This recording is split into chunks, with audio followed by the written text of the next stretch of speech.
4.3 around the world in 80 days. आपण authors, information, characters, theme, plot एवढे घटक आपले झालेले आहेत. आता पुढचा जो घटक आहे तो synopsis of the extract. Synopsis म्हणजे सारांश, समरी. हा जो एक्स्ट्रॅक्ट आपल्याला दिला गेलेला आहे त्या मोठ्या कादंबरीमध्ये एक छोटासा पार्ट आपल्याला या ठिकाणी दिलेला आहे, त्याचा सारांश काय आहे ते आपल्याला बघायचं आहे. Synopsis of the extract. As soon as Fogg, Oda and Passepartout arrive in Liverpool, Fix arrests Fogg. आपल्याला माहितीच आहे की हा जो फॉग आहे, फिलियस फॉग, त्याला 80 दिवसांमध्ये जगाचा प्रवास पूर्ण करून पैज जिंकायची होती. परंतु तो फॉग, ऑडा आणि पासपार्टू जो आहे तो लिव्हरपूल या ठिकाणी पोहोचलेले आहेत आणि लगेच ताबडतोब त्यांच्या या प्रवासाच्या शेवटच्या टप्प्यावर डिटेक्टिव्ह जे आहेत, त्यांचं नाव आहे फिक्स, त्यांनी फॉगना त्या ठिकाणी अरेस्ट केलेलं आहे आणि जेलमध्ये टाकलं. Phileas is thrown in jail. त्यांना जेलमध्ये टाकलेलं आहे फिलियस फॉग यांना. Several hours later though Fix learns that another man was responsible for the bank robbery. त्यांना कशासाठी टाकलं होतं जेलमध्ये? तर सुरुवातीला आपण लक्षात घेतलेलं की बँक रॉबरीचा त्यांचा विषय चालला होता. एक बँक जी आहे ती त्याच्यावर दरोडा पडलेला होता. मोठे अमाऊंट जे आहे, पैसे जे आहेत हे तिथून लुटले गेलेले होते आणि फिक्स त्यांना असं वाटत होतं की हे जे फॉग आहेत, फिलियस फॉग जे आहेत, हे फिलियस फॉग दरोडेखोर आहेत आणि त्यांच्या पाठीमागे ते फिरत होते. आणि ज्या वेळेस ते लिव्हरपूलमध्ये आलेले आहेत त्यांनी लगेच काय केलेलं आहे, त्यांना पकडलं, जेलमध्ये टाकलं. पण काही तासानंतर फिक्स यांच्या लक्षात आलं की दुसरा व्यक्ती जो आहे हा बँक रॉबरी करणारा होता. And he releases fog. त्यांनी फॉगला रिलीज केलं, तुरुंगातून बाहेर काढलं. हू ऑर्डर्स अ स्पेशल ट्रेन.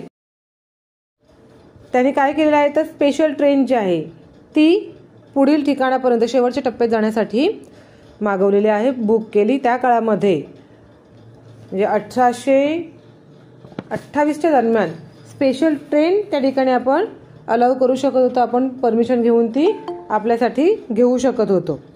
तर त्यांनी ही जी स्पेशल ट्रेन आहे ती मागवली. However he arrives in London late, making everyone disappointed. ही जी ट्रेन जी आहे, ही ट्रेन देखील त्या ठिकाणी लिव्हरपूलवरनं सुटणारी ट्रेन जी आहे ती त्यांना चुकते. त्यांनी मागणी केलेली जी खास ट्रेन असते, स्पेशल ट्रेन जी आहे, तिला देखील विलंब होतो, उशीर होतो आणि फॉग लंडनमध्ये उशिरा पोहोचतात.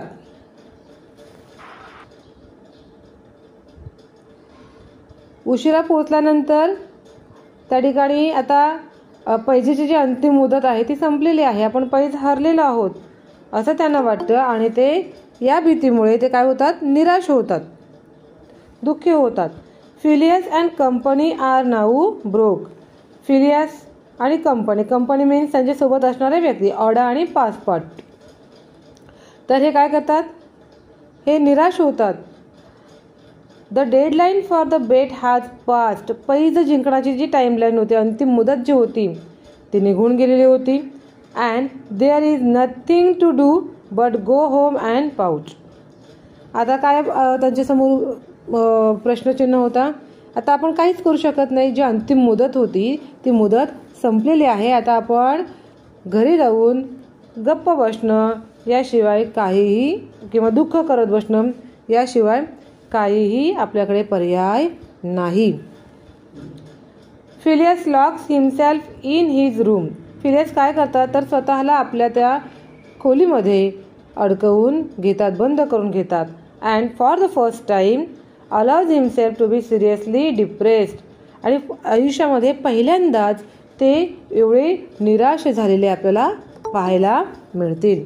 या अगोदरचा माणूस देखील हा लोकांसोबत संबंधित नव्हता, परंतु तो कधीही डिप्रेस झालेला नव्हता, त्याला कधीही नैराश्य आलेलं नव्हतं.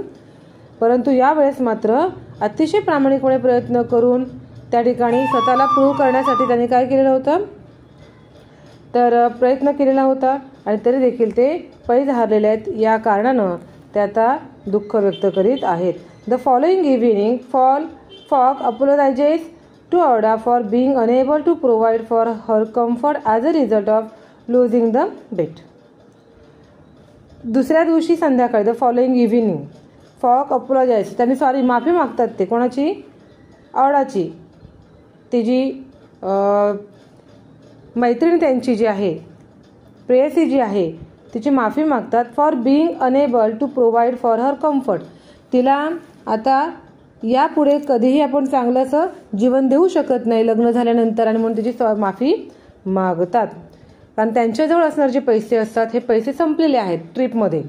प्लस त्यांना 20,000 पाऊंड जे आहेत, 20,000 पाऊंड जे आहेत, ते पैज हारल्या कारणानं ते जे मित्र आहेत त्या सायंटिस्ट इन्स्टिट्यूशनमधले त्यांना द्यावे लागतात.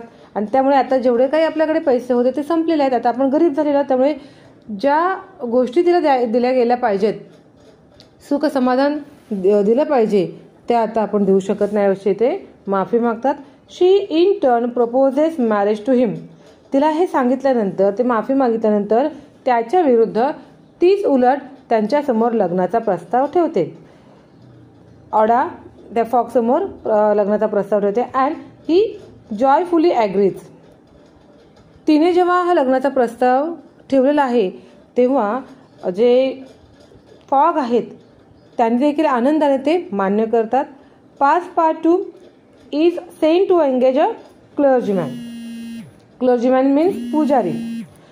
पासपार्टू जो आहे त्याला त्या ठिकाणी त्या पुजाऱ्याला लग्नाचा लग्न लावण्यासाठी, त्याला सांगण्यासाठी किंवा त्याची वेळ घेण्यासाठी पाठवतात. He runs off to get a reverend to marry Fogg. त्या पुजारीकडे, प्रिस्टकडे ते धावतच तो पासपार्टू निघून जातो. And Aouda the next day which they all think is Monday. आणि दुसऱ्या दिवशी फॉग आणि ऑडा म्हणजे पुढच्या दिवशी काय आहे, which they all think is Monday, त्यांना असं वाटते की दुसरा दिवस हा सोमवार आहे. सोमवारच्या दिवशी लग्नाचा विचार ते करतात. आज रविवार आहे, उद्या सोमवार आहे, असा त्यांचा विचार आहे. While running to grab the nearest preacher to marry Phileas and Aouda. तो जो फिलियस आणि ऑडा यांच्या लग्नासाठी शेजारीच असणारे जे प्रीचर म्हणजे या ठिकाणी प्रिस्ट जे आहेत, त्या प्रिस्टना भेटण्यासाठी पासपार्टू जो आहे तो धावत गेलेला आहे. Passepartout finds out that it's actually Sunday.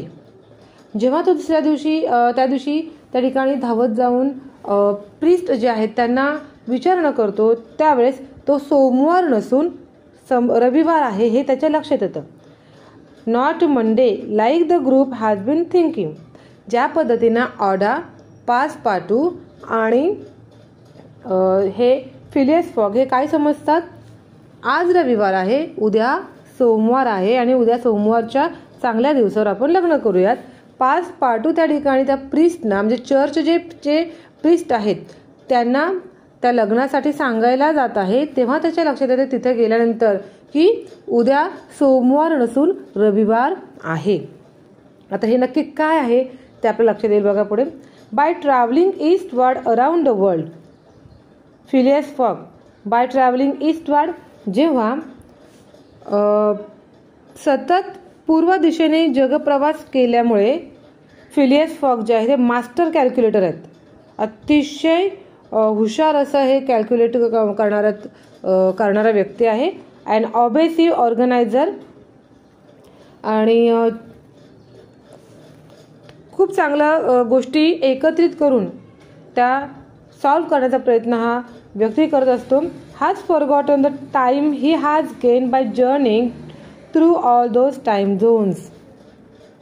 सतत पूर्व दिशेने जगप्रवास केल्यामुळे आंतरराष्ट्रीय दिनांक जे आहे ही रेषा त्यांची ओलांडताना त्यांना एक दिवस कमावला होता. जेव्हा पूर्वेकडे आपण प्रवास करतो तेव्हा काही मिनिटं त्यांना एक्स्ट्राचे होत गेलेले आहेत बघा.